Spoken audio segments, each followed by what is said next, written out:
When you got into the Marines, I feel like you can share something, the aspect. What did you learn about yourself? You're 17 years old, man. That's young. Yeah. Go in the Marines. What did you learn about yourself, man, the first year or whatever, because the Marines are tough. Hey, everybody, and welcome to another episode of the Other Side of the Story podcast, where we are on a mission to bring stories that are powerful, people's lives that are at a successful level, but what got them there? We're uncovering and discovering, inspiring from people's lives. And we're so excited to have that type of man on this podcast today. He is a friend, but I want to introduce him properly so you can get to know him. And you will get to know him by the time this podcast is over. This is Ira Davis. We met Ira, I believe, through Instagram several years ago. Ira is an internationally known, I love this, faith multiplier and fear destroyer. I love that about him. He's a former Marine drill instructor. He's a tandem skydiver. For you don't know the word tandem, he jumps out of airplanes with people strapped to him, instructing them and teaching them. He's the founder of the Dream Diver Company, Faith Multiplying Enterprise. I love this about him. His mission is to help the biggest dreamers on the planet fulfill the greatest calling of their lives. I know, Ira, we got people watching and listening today have those kind of dreams, and they're going to be blessed. So, Ira, welcome. Man, Bishop Jeff, I'm so happy to be here with you and your guests and your audience, man. It's been a long time coming, so it's an honor and privilege. Yes, it is. And again, as we met through Instagram, I started seeing things you were doing, some of the great things. And hey, for some of y'all don't know, man, I got a few fears, and one of them is jumping out of a perfectly good airplane. And so Ira has been challenging me to overcome that fear. And that's kind of how we met, through his motivation, inspirational podcast I was seeing and his videos. So really, we're just so excited to have you on this podcast, Ira. And your story is amazing to me. Just seeing some of your background, some of your history, and just knowing you where you are right now.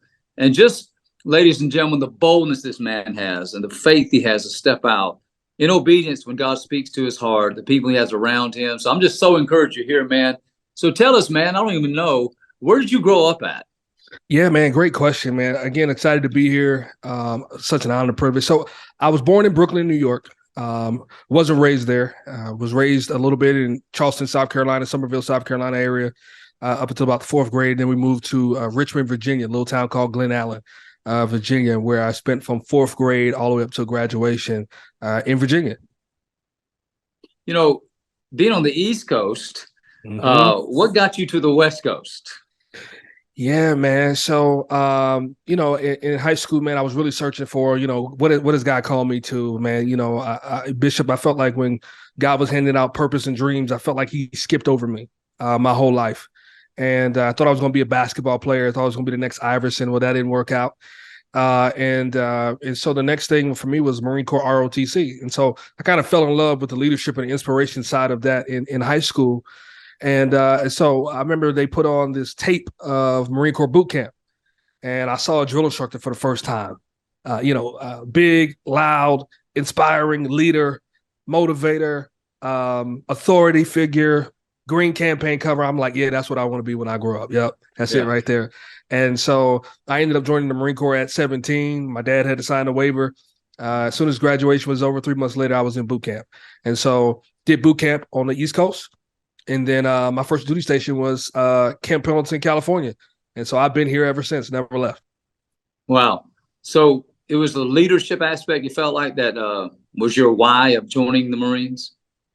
Yeah, I knew of all the things that I did not know about myself, the few things that I did know is that I love to lead and I love to inspire. And I didn't see any other job or profession or career in the world where you could make a living at literally inspiring other people to go after something that seemed impossible to most people. And to be a Marine, the few, the proud, the Marine, it's very few Marines in the entire world. And we have the claim to, some people would call us the best of the best. And so, right. And so I knew that is what I wanted to do with my life. Right. Well, first of all, let me stop. I got to tell you this. Thank you for your service. Thank you. I was in the Air Force. So, we had the little less stressful, intense boot camps. But Tell us about when you got into the Marines. I feel like this might you can share something the aspect. What did you learn about yourself? You're 17 years old, man. That's young. Yeah, You go in the Marines. What did you learn about yourself? Man, the first year or whatever, because the Marines are tough. yeah, yeah. Yeah, I mean, great question. I would say this because I was playing Marine for 4 years in high school in Marine Corps ROTC. Okay. I was literally 4 years ahead of my peers, even at boot camp. So the moment I stepped on the yellow footprints, there was a notable difference between what I came to the table with and what other green, young recruits that had no idea about the Marine Corps itself had. And so the funny thing is at boot camp graduation. Boot camp is 3.5 months. My drill instructors came over to my parents and my ROTC instructors who came down from Virginia to come support me at graduation. And they say, "Hey, I don't know what you taught this kid, but literally we could have given him our platoon as a recruit, and he could have marched our platoon, and he could have trained our platoon. And so whatever you taught him in high school, man, clearly prepared him for what he's about to step into." So, that's just a little side note that I was like 4 years ahead of, my peers, which was outstanding. The only thing that kind of caught me off guard was having to sleep, eat, and breathe it. Like there was no break at boot camp. You know what I'm talking about? Like you can't go home, like you can't turn it off. And so having to kind of be in that environment was a game changer for me. And I think what I learned about myself is that I've really had a gift in that area of leadership and inspiration. And what I found over the course of my enlistment was I really wasn't too really excited about shooting guns or going hiking or working out or going to war. But there was something about being the best, training the best, and holding the standard of the best that really excited me. That was different than most people. So in all the jobs that I had in the Marine Corps, I always found a way to find a leadership job, right? So by trade, I was supposed to be a generator mechanic, which I was terrible at. But I will always find a duty station or position that would allow me to lead, guide, mentor, and inspire young Marines or my peers to be above average and to be, exceptional, or whatever it is that they were putting their hands to. So I really learned about me that I wasn't good with my hands. I was good with my mind. I was good with my mouth. I was good with my heart. So I think that was an eye opener for me. That is so good. That's so powerful too, because I think being in the military myself and what you're saying and describing, it kind of takes a transformation in your life when you join the military, right? That you learn their way. Yeah. You learn their way of thinking. So just speak on that for a second about how you felt like your mind began to enlarge a greater capacity of your thinking. And I still want to see that there's some toughness to that, man. And a lot of us, really give up when there's tough times. But in the Marines, you really learn a way. I think it helps in people's lives because I said this before. I think every person ought to go in the military at least for a year, but because it teaches you something. So speak on that for a second about your mindset, your mentality. When you first joined to, a couple years later, what would you see yourself as growing that way? Does that make sense? Yeah, no. I mean, I say one of the greatest things that I learned is you can go beyond what you think you can. There's when you think you're empty, there's more. When you think you've exhausted all, there is another level that you don't even know that's behind that wall or that threshold or that plateau that you think that you've run into. And all the way from boot camp, all the way through my 10-year career, the Marine Corps found a way to pull out more. Even as an entire branch of service, what most people don't know is the Marine Corps, we get leftovers. We get the last of the last when it comes to money from Congress and equipment. We get, while the Army and everybody else is getting brand new $1 million stuff, we're getting the Army's hand-me-downs. We're getting the Air Force hand-me-downs, right? And somehow we still have the notoriety of being the best in the world. Why? Because we have been taught to take what other people throw away and turn it into the tip of the spear, because there's always something left, right? And so how other people use it when it's brand new, we can find ways to get more out of it when they think there's nothing left. And so that kind of that language, that leadership pedigree, that tenacity is something that has been baked into my mind and my heart and my character that I carry with me today.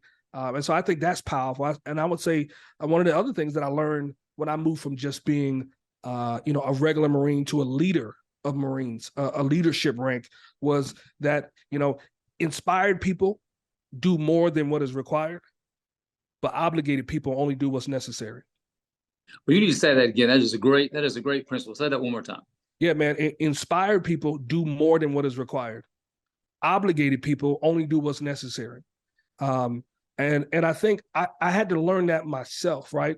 The Marine Corps, we don't necessarily lead with inspiration. First, we kind of lead with like, I'm in charge, like let's get it done. Mm-hmm. But my character was a little different than most leaders or most Marine leaders. And so I kind of figured out that if I can inspire a young man or young woman to do a thing, that was really the sum total of my leadership pedigree. Not you do it because I'm paying you to do it, but you do it because you love me and it and us and the why so much that you would do it even if I wasn't paying you to do it, and you would do it to make it, you want to make it shine, not just make it do what it do, right? And so that's a different kind of leadership pedigree that I think all of us as leaders, whether it's in our homes, in our business, in our jobs, in our ministries, is a different way of leading. Like we said another way, like you can catch more flies with honey than you can catch with poop, right? And so and I think as a leader, it takes a lot to really say, man, what can I do to inspire someone to do a thing as opposed to demand of them to do a thing? Because when I'm not around to demand of them, I want them to be so inspired that they'll do it even when I'm not there. Yeah. All right. So I would say those are some of the principles that I carry with me to today. Listen, y'all, Ira's teaching us right now because there's several things he just said. I just want to repeat is there's more in you than you think. You need to be around the right people that can help pull it out of you. The right person that can inspire you said. And also the thing I think, Ira, is so important, what you said, I just want to repeat it again, is that people a lot of times just do what is the normal or what's expected and not try to go above and beyond. So those are great principles you're sharing with us, man. Thank you. You became a drill instructor in the Marines. So tell us about that. Again, you're telling us about all this leadership you had in you, even at a young age. Yeah. So why did you become a drill instructor? Yeah, man. So that was my first dream. After I thought I was going to be a basketball player, and sadly that crashed and burned when I only got in the last 30 seconds of the game in the ninth grade. That came crashing and burned into a halt. And so my next dream was, hey, man, I want to be a Marine Corps drill instructor. I want to be at the top of the top, the tip of the spear, to be able to say, not only am I the best of the best, but I create the best of the best. But more importantly, and what I didn't find out 2 years later, is the reason why I wanted to become a drill instructor was because I wanted to help people achieve their impossible dream of becoming the few, the proud, a United States Marine. And so that would matriculate and manifest itself even to where I am today. But I didn't know it until years later. And so for me, going to be a drill instructor was something that almost actually didn't happen for me, right? So when I joined the Marine Corps, I thought, hey, I could join the Marine Corps, go be a drill instructor, but actually it was an 8-year gap from boot camp until my drill instructor duty time, because that's a special assignment, right? So you got to kind of go through the regular Marine Corps game. You got to do all the regular stuff, and then you got to qualify. But right before I qualified, I broke I tore my meniscus in my knee, and I had to have surgery. And so I remember the doctor telling me, Sergeant Davis, it's not looking too good. Like with this kind of injury, you might want to just pack it up and just go ahead and exit the Marine Corps. You'll probably never be able to run like you did before or do the things you did before.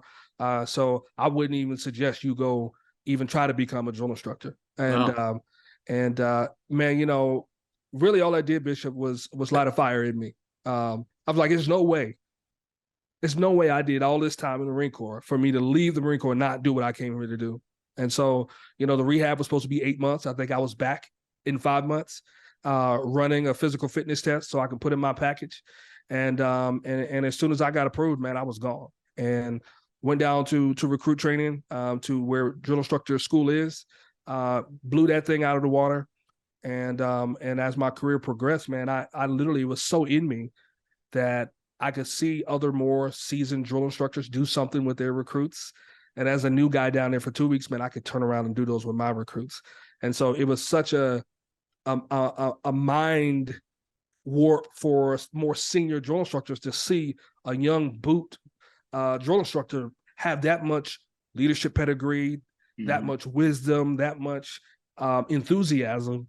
And so, my career kind of progressed from there with flying colors until it didn't at the end. So yeah. Well, I think again, your story is amazing. That part you just said. I think a lot of people would have stopped then, would have again just went a different route, but you chose to stick with your passion, your dream. So again, that's another great principle we can learn from your life and your story is you got a dream, don't give up on it, regardless of what you got to overcome, obstacles, physical setbacks. That's what you did, man. It's so great. But the transition of your life happened after 10 years in the Marines, and you were, I say abruptly, but you were having to get out of the Marines. And tell us about that, what it did to you, what happened in that sense of your mentality and where it sent you. Yeah, man. I mean, for me, that's kind of like the beginning of it all. Is when everything began to shift for me in my life. So I told you my only dream at this point was to be a drill instructor. So I had the privilege of doing that for about a year and a half before it all came crashing down around me. Let's just say I really enjoyed my job a lot to the point where I became a danger, quote unquote, to the recruits, et cetera. And so something happened where I got relieved of my duties. I got fired, right? And you could imagine for somebody who that was my dream, that was like, it was in me. To lose out on what I thought my dream was literally shattered my world. It broke my heart. And I knew I had 3 years left on my contract to kind of rebound my career. And 3 years came, it was time for promotion. And the Marine Corps, headquarters Marine Corps, big Marine Corps that makes the decision said, hey, look, the war in Iraq is over. Congress says, hey, we got to reduce the size of all military branches, especially the Marine Corps, to save money.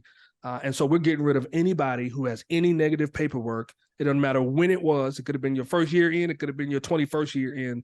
You got to go. And so I got caught up in that downsize. And so I got a notice from headquarters Marine Corps that said, hey, listen, Sergeant Davis, thanks, but no thanks. We're looking for perfect people. You aren't perfect anymore. Your end of enlistment is 3 months from now. Here's a severance pay. We'll see you later. Thanks for playing. And you can imagine, as a husband, as a father of 2 young boys at the time, living in Southern California, that severance pay was cute, but it wouldn't last, and that was proven. And I knew in me that God had put something in me, but I couldn't figure out how to get to it. And this was a rock bottom moment for me. Depression kind of kicked in. Depression set in. I have no money. I have no savings account. I have no education. I have nothing, and my safety net just got pulled from underneath of me. And so, I did what was taboo to most men, most African-American men, and most military personnel. I went to go see a therapist. And I say that's taboo for a reason, because if you look statistically at men, African-American men and military personnel, like going to see the therapist is that's like checking yourself into the crazy hospital almost, right? There's a stigma that comes along with it. I just got to the point where I was like, listen, it's either my mental sanity, it's either my future, it's either my family, or it's going to be the lack thereof. And I refuse to give up when I know there's more in me. And so I went to go see a therapist, and we talked for about 4 or 5 sessions. I remember that first session, Bishop Jeff, I looked at the therapist in his eyes, and I was sitting on the couch like I'm talking to you. And I started crying, man, grown man tears, like I had just lost a loved one. And I said, Doc, listen, I'm a grown man with a wife and 2 kids. I don't know what I was born to do, but in 3 months, I got to walk out of these front doors, and I don't know what I'm going to do with my life. I said, I don't feel like I was born to just be another number in somebody else's organization. I said, but I have no clue what I'm going to do with my life. But more of the same is not it. Can you help me? And we talked, session after session, and came back that 5th session. He said, listen, Sergeant Davis, in my personal and professional opinion, I believe that you were put on this earth to inspire people down to their bones to go after their dreams. He's like, when I listen to you talk about your time as a drill instructor and your time as a normal Marine and your time as a family man and your time as a this, it is clear to me that you were built to help people go after their impossible dreams. And he's like, I don't know what that looks like for you, but I challenge you to go on a journey to figure out what it is, whether it's writing a book or speaking, But my challenge for you is to figure that out. And so I left his office that day. I went out in the car, super hot day in California, windows rolled up, and I could do nothing but pray and cry and say, God, look, all my life, I felt like you skipped me when you were handing out purpose and dreams, gifts and talents. But for the first time in my life, I feel like you are. The epiphany light bulbs are going off. What are you saying?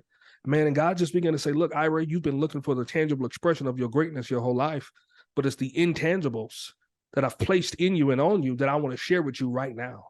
And in that moment, man, God just audibly, man, just began to show me. He says, Ira, you are a transformational leader. You're a visionary. You're a phenomenal communicator. And I'm going to give you a platform to inspire people to go after their wildest dreams. Man, and at that point, it was like going from seeing black and white to seeing in 4K for me. And from there, man, my life just began to change. That is powerful. I need to just stop for a second and go, you're helping so many people about overcoming stigma, stereotype, that because again, we live in a society now, in a culture, especially after coming out of COVID, people mental, issues, depression, not knowing who we are. So when you said, I think it's going to help people to overcome that, even as a man, even as an African-American man, to go to counseling, to go see a therapist, that is so powerful, because a lot of people, like you said, I don't want to be known going to a counselor because it represents weakness, I don't have it together. So thank you for sharing that, because that is such a great transition part of your life that you were willing to say, you know what, I need help. Then let me ask you a question. So you were your plan was to stay in the Marines as a career. Is that correct? Yes, but unhappily, because because secretly I already knew I was unfulfilled. I was hiding. Okay. Because I didn't know what God had called me to do, but I was going to stay here as long as they were paying me on the 1st and the 15th, and I could find a way to lead and inspire some way, somehow. Okay. I was going to stay because I didn't know what was next. Right. And that was a part of what God showed me. I'm pulling your camouflage. Right. Because if I don't, you'll stay for 20 years and be miserable and ineffective. So what you're saying really, man, is God can take something that looks like it's falling apart and it really be a turning point in your life to make it the best of your life. Like kind of like the Joseph story, right? Whatever the enemy meant for evil, God meant it for good. All things work together for good. That's what you're saying to us today. Yeah. And thank God for that, because that transition point got you in a place and a platform today where you are now the founder of the Dream Diver Company. So tell us about that. What really, because here's the thing that really just blows my mind. And what caused you to go, you know what, man, I get starting the Dream Diver Company. What caused you to go, I'm going to start jumping out of airplanes? How does that tie in? Help us. That's hilarious, man. So first of all, it was not my choice. Let me just be clear there. And I want to backtrack real quick. Yes. Not only did I go to therapy as a man of color, as a man, or as a military person, but as a man of faith. Yeah. And I want to make sure that we understand that just because you need to go sit and talk to somebody who's trained to help you work through your chaos and your mess does not mean there's an absence of the Spirit of God or Jesus in your life. So good. Thank you. Yes. It means that you are utilizing every tool and tactic that Jesus has provided for you to overcome, right? And so I just want to park that right there and put that out there, that Jesus in therapy is okay, right? And so anyway, I excuse me for digressing, but no, thank you for sharing that. That's so good. Thank you. Yeah, absolutely. So back to your question. So look, 3 months in, 3 months left on my contract. And I'm like, God, what in the world? Yeah. What in the world am I about to do? Like, look, in California, you got to pay for air and sunshine. Let me tell you, God, I can't afford any of it. So about 2 or 3 weeks later, after that epiphany moment that I have with the therapist and with God, I get a call from my local leadership, my battalion level leadership. It says, listen, Sergeant Davis, big Marine Corps, headquarters Marine Corps, they don't really know you the man. They're looking at your paperwork. But you are literally one of the best non-commissioned officer leaders that we've ever had the privilege of leading in our combined 30 years of service. Can you do us a favor? Put together this leadership course for young Marines who are just now coming into a leadership rank to teach them how to be phenomenal leaders. So imagine, on one hand, I'm getting a Heisman Trophy. On the other hand, they're like, hey, do not pass go, do not collect $200. Thanks for playing. And so I have a policy, man, that in my life that I learned from the Marine Corps, leave it better than you found it. Right. And I'll so say that again. I love that. It's a great leadership principle. Say that again. man, look, I could have been bitter, but Yeah. instead I chose to make it better, to leave it better than I found it. Right. And so even though, I'm getting kind of kicked to the curb a little bit, I'm like, look, I have a responsibility to this next generation of Marine Corps leaders, these young corporals, to train them to be phenomenal, exceptional leaders. And if I have it in me, I'm not going to take it with me. I'm going to leave it with them because they have a responsibility behind me. So I said yes. So I started this course, and I'm up on YouTube, Bishop Jeff, at like 2 a.m. in the morning. Anybody who's a leader or whatever, you have to put together a PowerPoint or a webinar or whatever, a Google slideshow for the people to learn. And so I'm putting together this PowerPoint for these young Marines in this class I have to teach them. So I'm on YouTube and I'm looking for some inspirational videos to put in my PowerPoint as an icebreaker. Yeah. And I come across a whole new level of whatever on YouTube that I never knew existed called personal development. And I come across first person is Eric Thomas. I'm like, what in the world is this? This is incredible. I come across Les Brown. What in the world is this? Then I come across John Maxwell. I'm like, where have I been, right? This next video that comes on, this fourth video, is a skydiving video. And I'm like, YouTube, okay. I'm no engineer. I'm no mathematician. I'm no rocket scientist. But those videos do not equate to you showing me a skydiving video next. So I don't know what's wrong with your algorithm, but it might be broke at 2 a.m. Maybe it's under maintenance. I don't know. Yeah. And so at 2 a.m., pitch black, everybody's in the house asleep.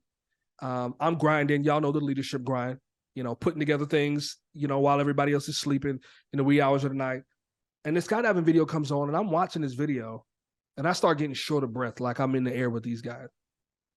And I'm like, I know when I'm having a Holy Spirit encounter. So I pull back from my desk and I say, okay, God, what are you saying? What are you showing me? And God says, Ira, you see skydiving, but I want you to call it dream diving. And I'm like, God, that's cute, but I don't know what that means.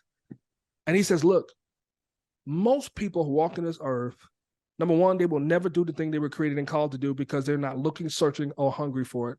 Number two, most people who I've called to do legendary things do not have the faith that is required to do what most people won't ever be able to do on this earth.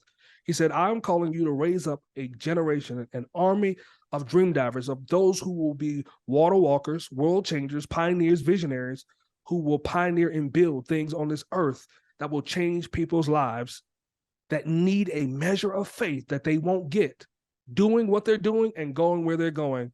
I'm calling you to train up what I call dream divers, disciples who are 100% committed to pursuing the greatest calling of their lives, which means they're willing to get their feet off the ground, go to 13,000 feet, dive headfirst into the calling of their life, burn the boats, and trust me in the impossible, which I've got Christians all over the world, and I got non-Christians all over the world. Christian and non-Christian alike, most people do not possess the amount of faith that is required to do impossible things.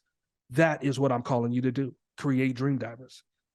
And I'm like, look, it's 2 a.m. in the morning. I'm like losing my mind. I'm like, yo, all my life, God, I've waited for this revelation.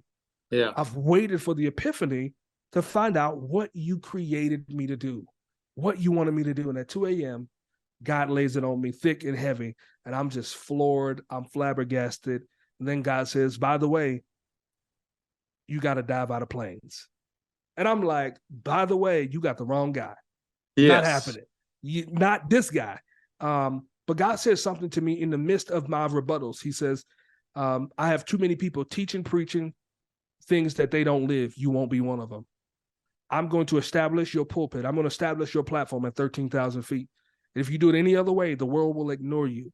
But if you show them how to make their faith tangible and how to do impossible things, then the world will come to you and learn what I have for them to learn about having their faith multiplied and supersized. I want to say this. I don't think anybody that I know and people listening or watching probably would ever go, you know what? God's going to use the platform of teaching, overcoming fears by jumping out of an airplane. You are the first, and you're doing something a lot of people would not do. But it is something that God uses and goes, let me show you something what most people, I don't know, you're in this thing, I'm not, what most people fear to do, you inspire, teach on these weekends, motivate principles, and then they go up 13,000 feet to overcome their fear. How do you get people to do that, man? Yeah, so that's such a great question. So I just want to kind of I want to build this ecosystem out for everybody who's listening. Yeah. A fraction of the people that we pour into, that we minister to, that we teach will ever go up to 13,000 feet with us, right? Okay. It's a select few of people who really want to have that experience that they cannot have in a seat, or an event, or by sitting there just reading their Bible. They want to live in their Bible. Yeah. They want to be as close to doing what Peter did when he walked on water as they possibly can, right? So a very few select people will ever go to 13,000 feet with us, and that's okay, right? But the principles still ring true as you're birthing whatever God has placed in your heart and in your spirit. And so typically what we do is we create these awesome faith, we call them faith multiplying experiences. It's not church, but it's also not a motivational conference. It's somewhere in between inspiration and faith multiplying. And we combine them together with biblical principles to help your faith become tangible in a way that may not be tangible when you walk into a church on a Sunday, or Bible study on a Wednesday, or the business conference on a Saturday. We specialize in helping you achieve and pursue the calling on your life by helping you multiply the faith. And so that 13,000 feet experience, literally what it looks like is I'm pouring into people on the ground. I'm giving you scripture. I'm giving you principle. I'm giving you leadership development. I call it purpose and dream development. That's going to help you multiply your faith and destroy your biggest fears. And then what I'm having you do is I'm having you write down the calling on your life. What has God called you to build? What has he called you to pioneer? What has he called you to birth? We're going to write that down on a Dream Diver card, and we're going to put that in your pocket. Then we're going to go over to see the skydiving instructors, and they're going to prepare you for this epic experience that you've never had. Right. And then we go up in the plane. I'm right there with you. I'm not an instructor. I'm a tandem like you, which means I'm strapped to a professional certified skydiver just like you.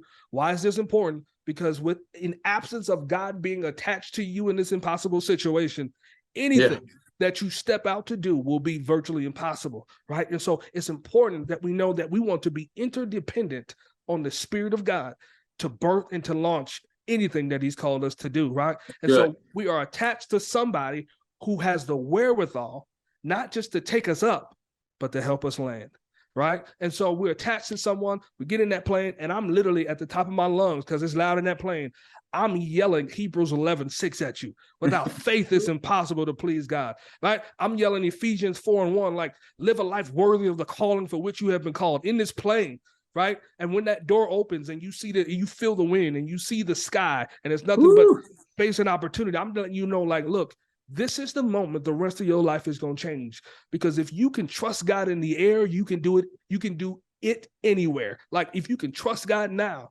and go through this principle of trusting him in impossible, where there's nothing for you to hold on to, only for him to hold on to you, for you to dive headfirst into what he showed you.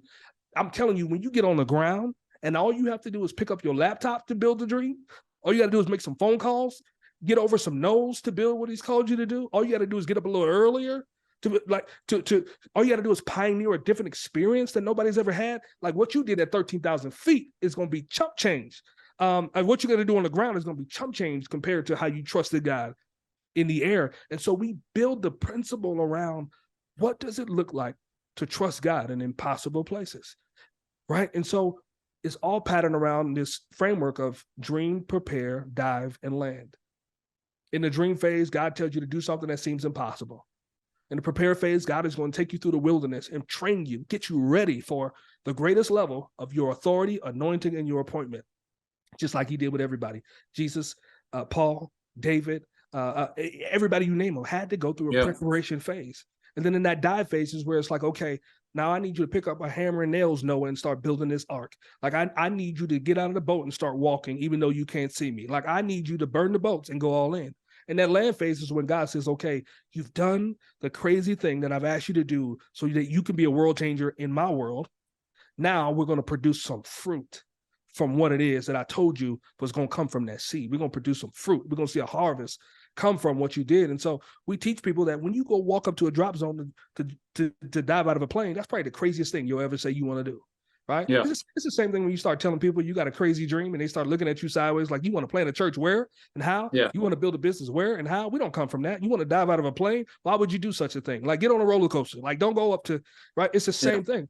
And then when we take people over to that skydiving spot and they start to learn how to wear their harness and how they got to hold their head and their neck and their arms in the air, it's the same thing that God takes you through when you're in that wilderness season and he's preparing you, right? And so you see how the metaphor and the experience is parallel to how God will equip and train a world changer, a pioneer, a Nehemiah to do something that's never been done before. And so that's kind of how we pattern some of our signature experiences around a 13,000 feet experience. And by the way, I'm still terrified of heights. I don't do it because it's fun. I do it because it's necessary to keep me at the tip of the spear for what I've been called to do for other people. You have just spoken a mouthful of sense of teaching and principles in our life, and people listening and watching again, I know they're being inspired, man, about the dream they have, and how you broke that down, bro, is amazing. Thank you. It's amazing principles, those 4 steps of any dream, anything in people's lives, they can do it. Thank you. That is so powerful, man. So powerful that you're still overcoming your own personal uncomfortableness to jump out of an airplane. Great, man. That's just some great stuff. So how long have you been doing this, your business? How long have you been doing it? Yeah, so it's going on about 3 years, 3.5 years. And it started off as a coaching business, right? Because I come from the church world and I'm like, God, I know you're calling me to pastor, but it doesn't look like what everybody else is doing. Yeah. It doesn't look like. And so just FYI, for all of you, those who've been called to do something that's ministry oriented, but it don't look like ministry, trust God. Trust God, because your wineskin may not be their wineskin, but it's definitely God's wineskin. Yeah. And so I fought it for a long time. I said, no, this got to be a coaching company for about 1.5 years. And then we transitioned it into a 501c3 Christian nonprofit, because I'm like, no, this is very much ministry, but it's not going to look like a church with a steeple on top. It may not look like 3 songs in an offering, but this is very much me pastoring God's pioneers. And it's for the world changers. But God literally showed me, I'm calling you to create an incubator and an ecosystem that my pioneers have been looking for and praying for, but they couldn't put into language, right? And so we've been doing this for about 3 years. And the crazy thing is everybody who does a 13,000 feet experience with us, these are never people who ever wanted to dive out of an airplane. These aren't bucket list people. These aren't people like, one day I wish. No, these are people who, once I break it down in the principles of faith multiplication, they're like, okay, I want to see God. I want to meet God in a different format. And so it's been about 3 years, man, that we've been building this thing and growing this. And now we're getting ready to launch a new series called Dream Diver Nights, which I'm excited about, which essentially is no skydiving involved at all. It's an 1.5 hour faith multiplying experience where we bring in other dream divers, world changers, to come share their testimony of what God has done in their calling, as well as a message, a new message from me every single month, specifically to the faith-driven, faith-multiplying pioneer who is like, man, I need my faith supersized every month, because what God has called me to do, man, it's heavy and it's big, and I need somebody to pour into my faith reservoir on a consistent basis. So super excited about that launching here in September, man. It is so good. Tell us, because people, again, listening, watching, might want to come to that. So what is the date and where is it going to be at? Man, great question. So September 9th, here in Southern California, Murrieta, California. And we're going to be doing one a month. And so October, we're going to be in the city of Anaheim in Orange County. And so these things will begin to pop up all around Southern California, up and down the coast. Really, man, so we can kind of saturate these dreamers who've been looking for a new expression. And so if you're interested in coming out, just go to our website, man. It's www.dreamdiver, all one word, dream diver, like skydiver, but dreamdiver.co, no M.co. And you'll find out all the information on how you can get a free ticket, join us in person. And if not, man, follow us on YouTube at Dream Diver on YouTube, where we're going to be posting the kind of like these vlog style documentaries from these events, so that people who are scattered around the world can still participate in this monthly experience. That's good. And thank you again. I believe the principle you're sharing with us is that sometimes you got to get out of the box. You got to be who you are. You got to be who God called you to be. And you got to do things sometimes that are not the normal, in the sense of the normal way of doing ministry or doing business. So that's going to really inspire people today. Also, just saying that, be who you are, be who God made you to be. So I got two questions for you. Great. You've shared some great things, man. Thank you. But I got two questions for you. One is, help us to understand, because I know we all have different type fears, Ira. I mean, I ain't talking about a fear of jumping out of a plane, but just different fears that can paralyze us, hold us back, again, keep us stuck. So give us something that you can share that helps us overcome what we're allowing fear to hold us back from. Yeah, so let's name those fears. I mean, I think that would be helpful for a lot of people. And that skydiving piece, that's the fear of bodily harm, Okay. right? But we use that as a metaphor for these kind of fears, the fear of failure. Okay. The fear of other people's opinions, and that's a huge one. The fear of other people's opinions. If I do this way, the people who are used to receiving and perceiving it this way will have something to say. But here's the truth, y'all. Those ain't your people. The people who always wanted the way it's always been, there's something for them. It's called always, right? but for the people who want what has not been, you're creating that, right? And so you have to take your eyes off of those who want always and put your eyes on those who want next, right? And if God is calling you to build a next level thing, you got to understand it's going to come with some failure. It's going to come with some bruises and bumps. Why? Because there's no roadmap. God is using you to pave way that wasn't there before, which means what? Somebody got to get the bumps and bruises.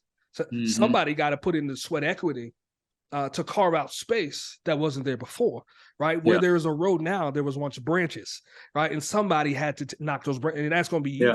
The fear of failure, the fear of other people's opinions, the fear of the unknown. Like, God, I don't know where I'm going. The fear of having to start all over. Like, God, I got a degree in this, and now you're calling me to this. God, I got a 6-figure job, and now you're calling me to walk away. God, I got prestige here, and now you're calling me to step down. And what I want you to know about that is God is never calling you from anything.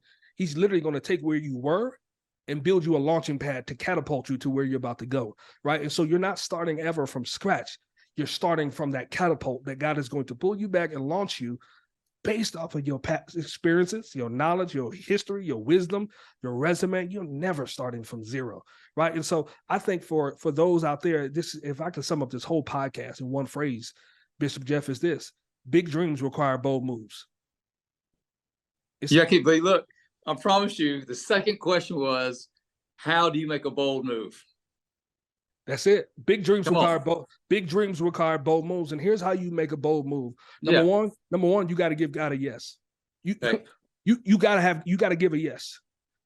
Nothing happens until you give a bona fide, convicted yes, right? Not a half-hearted yes. And this is why we teach the principle of diving, not jumping, diving, not leaping, diving, not stepping, because when you dive for something, you go head first, which means your mind, body, heart, and soul has to follow where your head goes, right? And so a true yes means I'm all the way in, and there's nothing that I can hold on to go backwards, right? And so you can't make a bold move until you fully committed to burn the boats and go all the way in, right? And so that's where it starts. Commit that this is who I am, this is who I serve, this is what I've been called to do, and I refuse to do anything else, and I'm committed to staying here, whether it causes me to die trying or to burn up in glory, whatever it looks like. But I'm committed. I'm handcuffing myself to this thing. I'm marrying the calling on my life. There are no ifs, ands, or buts about it. And I think the biggest difference between those who succeed in some whatever you define success as, success is obedience, number one.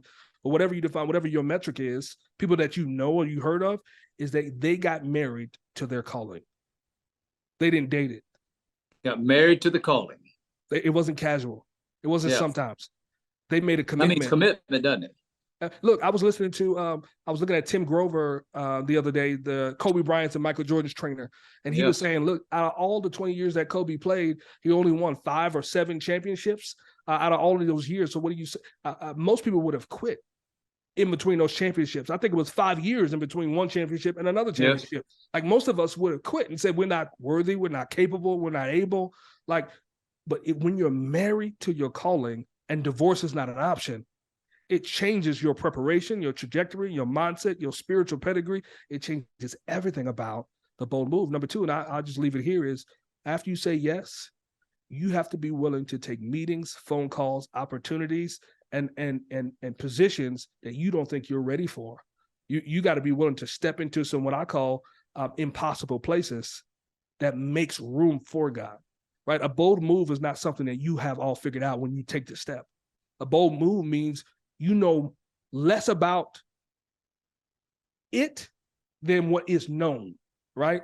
Which means what you know about it is less on the spectrum than what is known, which means it requires a measure of faith that is going to stretch you, right? Not cause you to crash and burn catastrophically because you didn't steward the moment, but it causes you to level up, right? So first of all, you got to have a yes. And number two is you got to step into an impossible situation if you're truly going to make a bold move in the area that you're called to. And Bishop, you know all about this, man, with your background and the things that you birthed and pioneered is you didn't have it all figured out from the get-go.